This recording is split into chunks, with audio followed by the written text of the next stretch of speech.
Topological sort. Topoloji sağlama da deyə bilərik biz buna tərcümə olaraq. Burada dəqdən söhbət gedir. Dəq nədir? Directed acyclic graf. Yəni cycle olmayan qraf. Cycle olmayan qraf niyə görə biz buna deyirik? Çünki topoloji sağlamanın tərifi odur ki, əgər təpələrin düzülüşündə, baxın düzülüşündə, əgər elə bir U təpəsi var ki, V-dən əvvəl gəlir və yaxud da belə də deyə bilərik. Əgər U təpəsində V təpəsinə yol varsa, yəni istiqamətlənmiş yoldan söhbət gedir. Çünki biz directed qrafdan danışırıq. Yol varsa, onda ardıcıllıqda U V-dən əvvəl gəlməlidir. Yəni biz təpələri ardıcıl düzsək, məsələn X, bir təpəsi, X, iki təpəsi bu şəkildə hardasa U varsa, hardasa bir irəlidə V olmalıdır ki, biz deyək ki, U təpəsindən V təpəsinə yol var. Yəni topoloji sıralama həmin o ardıcıllığı tapmaqdır. Yəni elə bir ardıcıllıq qurmaqdır ki, tillər hər zaman soldan sağa doğru istiqamətlənsin. Yəni biz bunları göstərmək istəsək, oxlarla deyək də, məsələn göstərmək istəsəydik, məsələn buradan deyək ki, məsələn hansısa bir təpəyə istiqamətlənmiş til gedə bilər və yaxud buradan gedə bilər. İndi bizim tərifə görə U-dan V-yə yol varsa, yəni o nə deməkdir? Yəni U-dan harasa gedir, hansısa bir təpəyə, oradan da V-yə gedir. Və yaxud da birbaşa da ola bilərdi bu yol. Bu şəkildə, bu qaydana biz təpələri düzə bilərik. Və nümunəsinə də baxsaq, məsələn burada gördüyünüz kimi biz bu qrafın topoloji sıralamasını göstərmişik. Məsələn 4, 5, 1, 2, 3, 6. Yəni bu ardıcıllıqda topoloji sıralama və bu ardıcıllıqda ancaq və ancaq tillər soldan sağa doğru istiqamətlənir və bu deməkdir ki, ancaq soldakı hər hansı bir təpədən sağdakı təpəyə yol ola bilər. Və yaxud da birbaşa til də ola bilər. Topoloji sıralamanın tapılması. Topoloji sıralama qrafda necə tapılır? Topoloji sıralama birinci alqoritm, yəni ən çox istifadə olunan alqoritm DFS tətbiq etməkdir. DFS-in tətbiq olunması burada həmin təpənin bitmə vaxtlarına görədir. Yəni bura mötərizə yazaq, finish vaxtları. Finish vaxtlarına görə niyə görə? Çünki qrafda əgər axtarış zamanı elə bir təpə var ki, daha erkən finish olur, deməli o təpəyə digər, yəni daha gec bitən təpədən yol var. Bu deməkdir. Yəni finish vaxtlarına görə baxsaq, biz finish vaxtlarının azalması bizə topoloji sıralamanı verəcək. Gəlin buradakı nümunəni götürək. Qrafın üzərində tətbiq edək. Finish vaxtları DFS ilə təyin olunurdu. Biz deyirdik ki, məsələn, hər hansı bir təpədən başlaya bilərsən, fərqi yoxdur. Bir nömrəli təpədən başlayırıq finish vaxtını bir təyin kəşf olunma vaxtı 1, finish vaxtı hələ bilinmir. Gəlir 2-ni kəşf edir 2-ci saniyədə, 3-ü 3-cü saniyədə, 4-ü 4-cü saniyədə və bitirir bunu 5-də. Sonra qayıdır bura, buradan gedə biləcəyi başqa yer yoxdur. 6-da bunu bitirir. Qayıdır 2-yə, 2-dən var mı gedəcəyi yer? Yoxdur, kəşf olunmayan qonşusu. 7-də bunu bitirir, 8-də də bunu bitirir. Amma bütün təpələr kəşf olunmayıb. Deməli biz nə edirik? İkinci dəfə bir DFS run edirik. İkinci və DFS run eləyəndə baxırıq ki, 4 təpəsi kəşf olunmamışdı. Onda 9-cu saniyədə biz 4 təpəsini kəşf edirik. 10-cu saniyədə 5. Bundan sonra davam eləyə bilmir. 11-də bunu bitirir. 12-də də bunu bitirir. İndi baxın, burada finish time'ları hansılardır? İkinci tərəflə. İkinci tərəflərə fikir verin. Biz topoloji sıralamada time saxlamasan da olar. Elə bir ki, qonşularına baxanda stekdən çıxarırsan axı təpəni. Əslində təpənin stekdən çıxması o deməkdir ki, yəni finish olub o təpə. Və biz onu bir dənə siyahıya yığıb axırda tərsinə çıxışa verə bilərik. Yəni finish time'larının azalmasına görə biz ardıcıllıq qursaq, biz topoloji sıralamanı tapmış oluruq. Baxın. Ən gec bitən 4 il.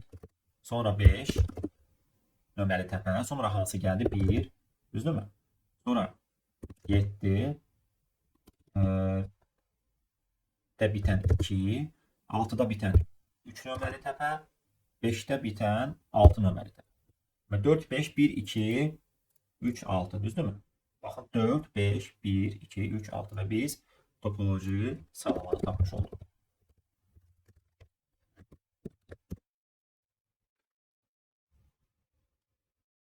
Sadə bir DFS tətbiq edirik. Gəlin nümunəsinə də baxaq.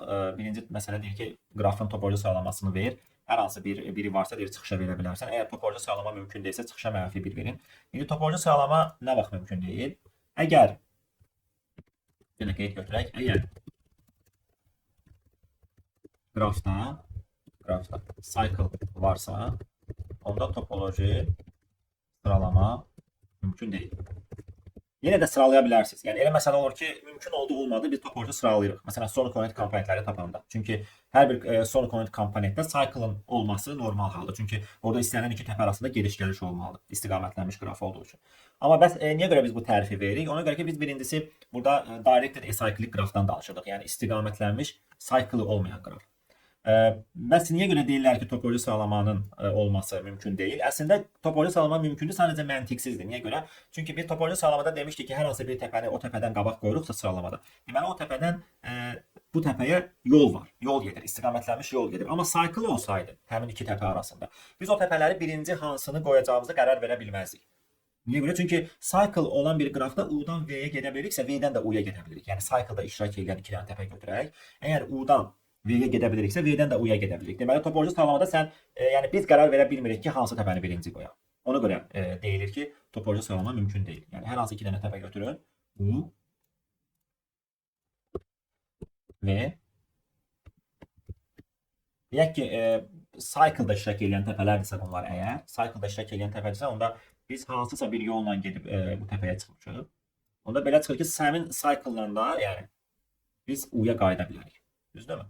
Belə çıxır ki, biz U təpəsini mi birinci qoymalıyıq sıralamada, yoxsa V təpəsini? Axı ikisindən də bir-birinə yol var. Ona görə topoloji sıralamada biz bunların yerini təyin edə bilmirik. Ziddiyyət yaranır da, belə deyək qısacası. Ziddiyyət yarandığı üçün ona görə deyir ki, qrafda cycle varsa, onda topoloji sıralama mümkün deyil. Bunu da biz onsuz da DFS alqoritmində cycle-ın olub-olmadığını müəyyən edə bilirdik. Deyirik ki, bu Kans alqoritmidir. Yəni DFS-ə baxaq birinci. DFS alqoritmində biz təpələrin kəşf olunma vaxtı var idi, bir də bitmə vaxtı. Əslində bitmə vaxtında time təyin etmək məcburiyyətində deyilik. Çünki bizə nə lazımdır? Bizə lazımdır o ardıcıllığın özü. Neçənci saniyədə bitdiyi önəmli deyil. Çünki əgər biz bu təpənin qonşularına baxıb bitiririksə, onu blok edirik ki, yəni finish oldu. Finish olubsa onu bir dənə listə əlavə edirik. Yəni bu list bizdə topoloji sıralamanı saxlayacaq. Amma bunun biz tərsini verəcək. Çünki biz dedik ki, ən gec elə bil ki, bitən təpə hansı idisə, finish vaxtı ən gec olan, onları əvvələ qoymalıyıq biz. Ona görə bunun tərsini axırda çıxışa veririk. Baxın, reverse edib çıxışa veririk. Bəzən bunu vektor əvəzinə stack də götürürük. Stack götürəndə biz elə bil ki, daha tərs çevirmək məcburiyyətində qalmırıq. Çünki sonuncu qoyduğumuz təpə elə topda qalır və o topdan bir-bir çıxışa verə-verə düzgün topoloji sıralama ardıcıllığını əldə edirik. Burada da cycle hissəsi, bunu daha öncəki dərslərimizdən bilirik. Cycle elə bir təpəyə gedib çıxmışıqsa, finish olmayıb, yəni rəngi hələ də 1-dir. Onda qrafda cycle var. Qrafda cycle varsa, çıxışa mənfi 1 veririk ki, yəni topoloji sıralama mümkün deyil. Əks halda listi tərs çevirib topoloji sıralamanı çıxışa veririk. İndi bu topoloji sıralamanın tətbiq olunduğu yerlər var. Yəni buradakı məsələlərdən də biz onları görəcəyik. Əsas burada Kans alqoritmində öyrənməliyik. Çünki Kans alqoritmində topoloji sıralamanı tapır, amma adi DFS-dən daha çox xüsusiyyəti var. Məsələn, ən kiçik topoloji sıralamanı tapa bilir, unikalı tapa bilir. O da mümkün olub olmadığını tapa bilir, yəni topoloji sıralamanın bir çox xüsusiyyəti var onun. Kans alqoritmin necə işləyir? Kans alqoritmi giriş-çıxış dərəcələrindən işləyir. Məsələn, Kans alqoritmində məntiq bundan ibarətdir ki, hansı təpənin ki girişi yoxdur, deməli o təpəyə yol olmayacaq, belə deyək, yol olmayacaq. O təpəni biz ən başda qoya bilərik topoloji sıralamada. Çünki o təpəyə yol gələ bilməz. Bizdə də topoloji sıralamanın məntiqi o idi ki, ardıcıllığı elə quraq ki, soldakı təpədən sağdakı təpəyə yol varsa, o təpə ardıcıllıqdan birinci gəlməlidir, yəni əvvəl gəlməlidir. Burada da eyni məntiqdir. Amma bu giriş dərəcələrindən işləyir. Yəni giriş dərəcələrini sayır, giriş dərəcəsi 0 olan təpələri əvvələ yerləşdirir. Kans alqoritmi, yəni bir dənə aşağı, Baxın Kans alqoritmi və öncədən bütün təpələrin girişlərini yazmışıq. Baxın sarılar var ha burada. Bu onların giriş dərəcəsidir. Giriş dərəcəsi nə deməkdir? Ona neçə til daxil olur. Neçə til daxil olur. Məsələn 6 təpəsinə 3 dənə til daxil olur. Bir təpəyə 3 dənə til daxil olur. Məsələn 2-nin girişi yoxdur, sıfırdır. Elə biz buradan bilirik ki, əslində 2 təpəsini ən başda qoymalıyıq topoloji sıralamada. Bəs ondan sonra nə edirik? Ondan sonra deyirik ki, 2 təpəsini biz buradan çıxaranda biz axı topoloji sıralama düzəldirik. 2 təpəsini buradan çıxarıb siyahıya əlavə edəndə onda başlayırıq bu tilləri də ləğv eləməyə. Bu tilləri ləğv eləyəndə baxırıq ki, bu təpədən hansılara giriş varsa, onların dərəcələrini bir-bir azaltmağa. Məsələn, baxın 6 oldu 2. Məsələn, 1-in dərəcəsi oldu 2. 3-ün dərəcəsi düşdü 0-a. Fikir verirsinizmi? Hansı təpənin dərəcəsi 0-a düşürsə, bu o deməkdir ki, həmin təpə topoloji sıralamada növbəti təpəmizdir. Yəni 2-dən sonra 3-ü qoyuruq. Baxın birinci 2-ni qoyduq, sildik, siləndə tilləri də silirsiniz. Sonra 0-a düşən, dərəcəsi 0-a düşən 3 oldu, 3-ü yerləşdirdik. 3-ü siləndə indi bunun qonşularını da azaltmalıydıq. Düzdürmü? Azaltdıq, hansı 0-a düşdü? 5 nömrəli təpə. İndi 5-i çıxışa verdik. Yenə bunu siləndə qonşularını silməliydik. 0-a düşən 4 nömrəli təpə, 4-ü çıxışa verdik. Və 4-ü siləndə 6 0-a düşdü, 6-nı siləndə 1 0-a düşdü və topoloji sıralamanı əldə elədik. Yəni sadə bir alqoritmdir əslində, amma maraqlıdır. Yəni dərəcələri hər dəfə təpəni oradan çıxarır və onun qonşularının qonşularına gedən girişləri bir-bir azaldır ki, növbəti topoloji sıralamada yerləşdirə biləcəyi təpəni tapsın. Bunun üçün də biz bu ardıcıllığı qorumaq üçün Q-dan istifadə edirik. Yəni normal bildiyimiz növbədir. Bu növbənin məqsədi odur ki, biz təpələri ardıcıl şəkildə Q-ya yığırıq ki, elə bilin ki, dərəcələrlə də hansı təpənin ki, məsələn, dərəcəsi 0-dır, onu götürdük, qonşularına baxdıq, qonşuları 0-a düşəndə onu Q-ya əlavə edirik ki, növbədə topoloji sıralamada bu təpə olacaq.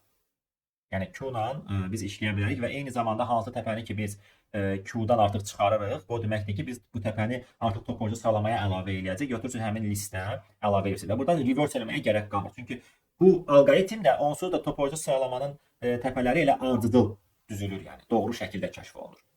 Qonşularına baxanda elə bir qonşusu varsa ki, bunun 0-a düşür, 0-a düşən kimi Q-ya əlavə edirik. Yəni növbə-növbə burada təpələr elə bilin ki, kəşf olunur Q vasitəsilə. Qonşuları 0-a düşəndə Q-ya əlavə edirik və əslində Q-ya əlavə edib sonra onu nə vaxtsa çıxardırıq Q-dan ki, onu topoloji sıralamaya aid eləyək. Yəni alqoritmdə öncədən dərəcəsi 0 olanları Q-ya əlavə edirsiniz və oradan topoloji sıralamanı başladırsınız. Topoloji sıralamada da ola bilər ki, bir neçə təpə eyni anda Q-da olsun. Bu nə deməkdir? Yəni onları ardıcıllıqda topoloji sıralamada istədiyimiz formada kombinasiya kimi yerləşdirə bilərik. Yəni elə təpə var ki, yəni U təpəsi məsələn V təpəsindən asılı deyilsə, yəni nə U-dan V-yə, nə də V-dən U-ya yol yoxdursa, onların biz ikisini kombinasiyasını UV və yaxud da VU şəklində yerləşdirə bilərik topoloji sıralamada. Yəni bu mümkündür. İndi buradakı qraflarda varmı elə bir hal? Məsələn, yerlərini hansını dəyişə bilərik? Məsələn, 5-dən 1-i. Məsələn, 5 nömrəli təpələ 1 nömrəli təpə. Baxın, nə 1-dən 5-ə yol var, nə 5-dən 1-ə yol var. Deməli, biz 5-dən 1-in yerlərini dəyişdirə bilərik topoloji sıralamada. Onsuz da məsələ ya bizə deyir ki, hər hansı biri varsa sırala, topoloji sırala, ya da deyə bilər ki, ən kiçiyini tap, leksikoqrafi olaraq, ən böyüyünü tap. Və ya da deyə bilər ki, unikal olub olmadığını yoxla. Bu artıq bu işləri Kans alqoritmi görə bilir. Çünki Kans alqoritmi Q-ya əlavə eləyəndə təpələri eyni anda Q-da bir neçə təpə varsa, bu demək ki, onların prioriteti eynidir. Yəni bir-birdən asılılıqları yoxdur. Nə, yəni o təpədən bu təpəyə yol var, nə də o birisindən bu birisinə. Əgər olsaydı, hansısa birinci daha əvvəl Q-ya düşərdi. Yəni elə bir hal baş versəydi.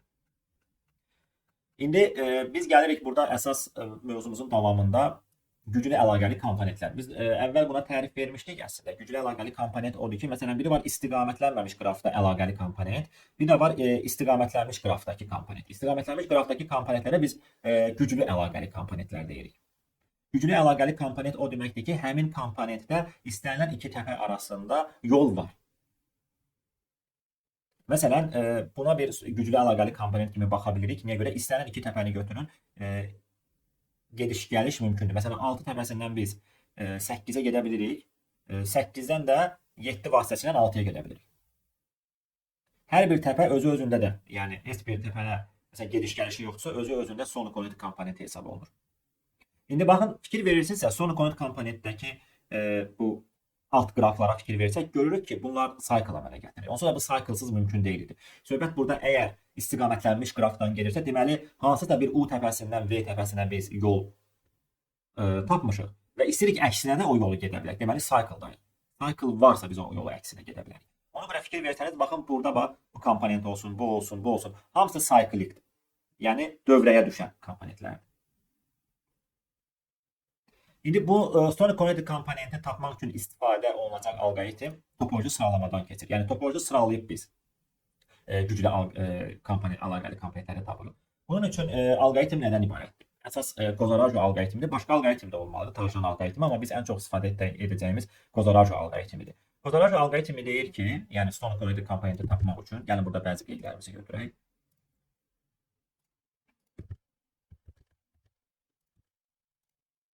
Deyir ki, birinci bizim G qrafımız, yəni girişdə verilən qraf, G qrafını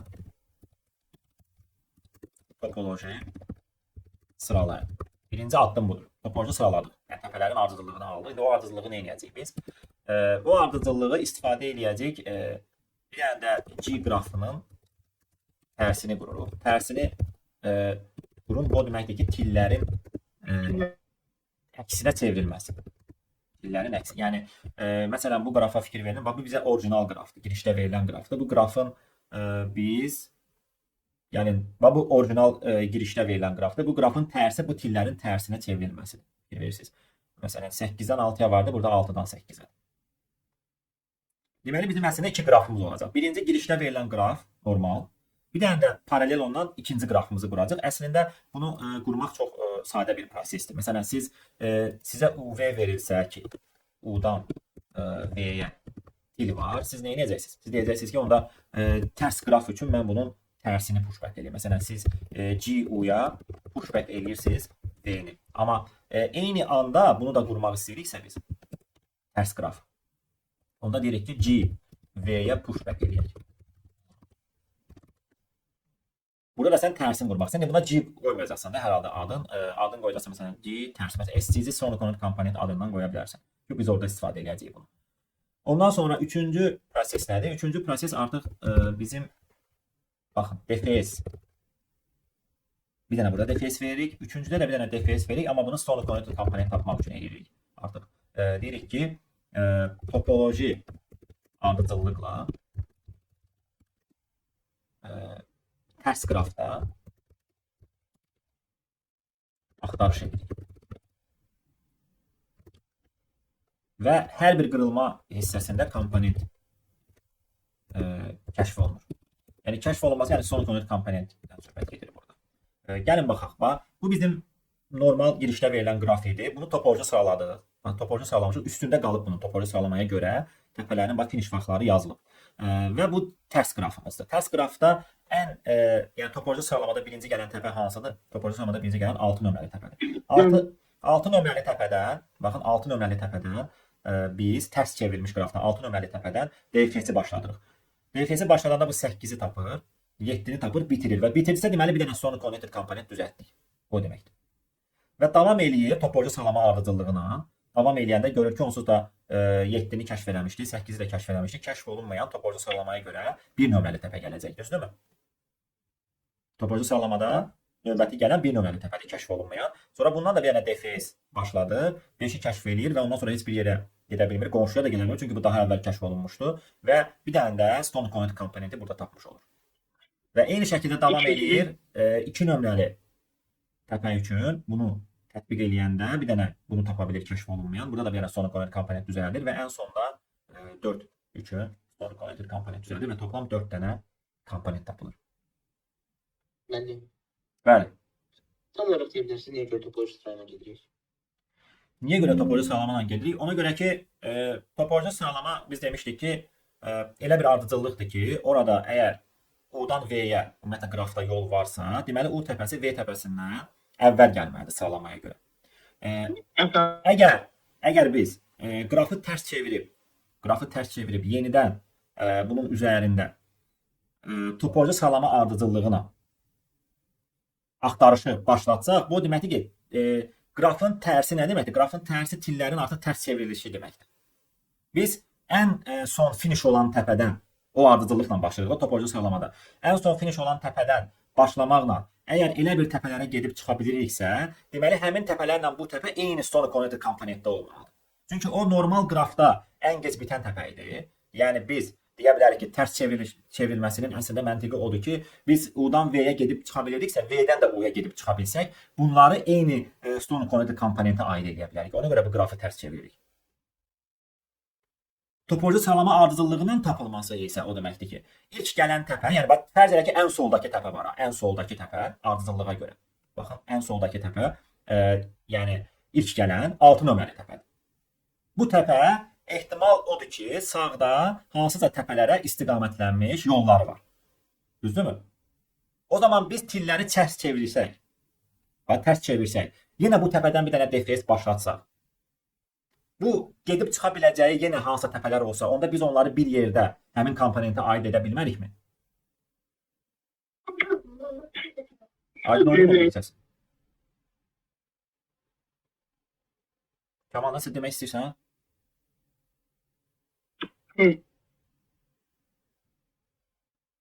Yəni 6 nömrəli təpə ən başda, yəni ən gec finish olan təpə, ən başda gələn təpə idi. Biz tərs qrafda yenə də buradan axtarış versək, hansısa təpələrə gedib çıxa biliriksə, deməli həmin təpələrlə bir yerdə bu 6 nömrəli təpə Stone Connected komponent əmələ gətirir. Ona görə topoloji sıralayırıq. Sonra tərs qrafda topoloji sıralama ardıcıllığına DFS-i başladırıq.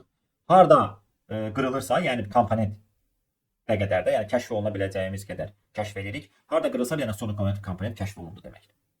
Və bu da gördüyünüz həmin Stone Connected komponentlər.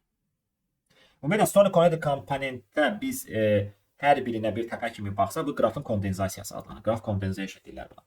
Yəni elə bil ki, qrafın sıxlaşdırılması da, yəni elə bilin ki, yığılması kimi. Yəni qraf, baxın, hər bir 3 təpə bir təpə kimi görünəcək qrafda. Məsələn, biz bunu götürsək, yəni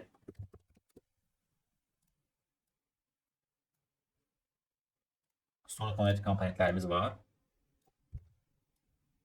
Və buradan belə bir yeni bir qraf düzəldirik. Biz ona deyirik qrafın kondensasiyası. Qraf condensation, baxın, hər birinə bir təpə kimi baxırıq. Məsələn, mən buradan götürürəm. Məsələn, bu bütövlükdə bir dənə təpədir.